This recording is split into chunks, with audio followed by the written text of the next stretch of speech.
আমার রব আছে, আমার মালিক আছে, আমার খালিক আছে, আমার একজন অভিভাবক আছে। ওই বিশ্বাসটা রেখে টেনশন মুক্ত থেকে আলহামদুলিল্লাহ বলে মুখে হাসি রাখবেন। দেখবেন আজকে যে সিচুয়েশনটা আপনার জন্য অকল্যাণকর মনে হয়ে আপনি টেনশন করছেন, হয়তো রব চাইলে ওই অকল্যাণের ভিতর থেকে আরো 10টা কল্যাণের রাস্তা আপনার জন্য আল্লাহ করে দিবেন। সুবহান। আচ্ছা, টেনশন করে কার কি লাভ হয়েছে? কে কি পরিবর্তন করতে পারছে বলেন? টেনশন করে কোনো লস ছাড়া লাভের কোনো সম্ভাবনা। টেনশন করলে রাতের ঘুমটা নষ্ট হয়। টেনশন করলে প্রেশারটা বেড়ে যায়, না হয় কমে যায়। টেনশন করলে চেহারা সুরত খারাপ হয়ে যায়। টেনশন করলে ভালো মানুষ, প্রিয় মানুষের সাথে কথা বলতে ইচ্ছা, অথচ আপনার এক একটা সেকেন্ড চলে যাচ্ছে যা আর কখনো আপনি ফিরে পাবেন না। তো সেজন্য টেনশন করে তো কেউ কোনো পরিবর্তন হয় নাই, পরিবর্তন করতে পারে না এই সিচুয়েশন। কিন্তু রব্বুল আলামিন চাইলে দিনকে রাত, রাতকে দিন বানাতে পারে কি পারে না? রব্বুল আলামিন চাইলে জীবিতকে মৃত, মৃতকে জীবিত বানাতে চাইলে পারে কি পারে না?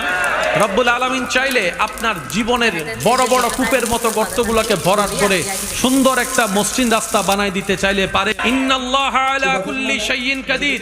ওই আল্লাহ, ওই রব তো আমাদের আছে।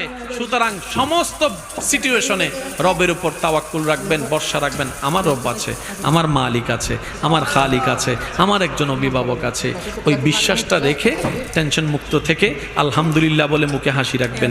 দেখবেন আজকে যে পজিশনটা, যে সিচুয়েশনটা আপনার জন্য অকল্যাণকর মনে হয়ে আপনি টেনশন করছেন, হয়তো রব চাইলে ওই অকল্যাণের ভিতর থেকে আরো 10টা কল্যাণের রাস্তা আপনার জন্য আল্লাহ করে দিবেন। সুবহান। মনে রাখবেন, রবের উপর ভরসা করে কেউ কখনো ঠকে নাই।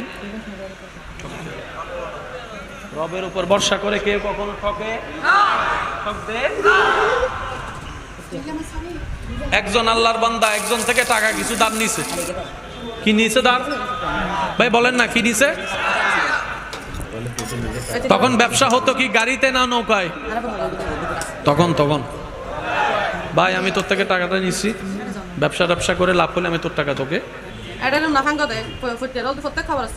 অমুক তারিখ অমুক দিনের ভিতরে আমি টাকা দিয়ে দিব।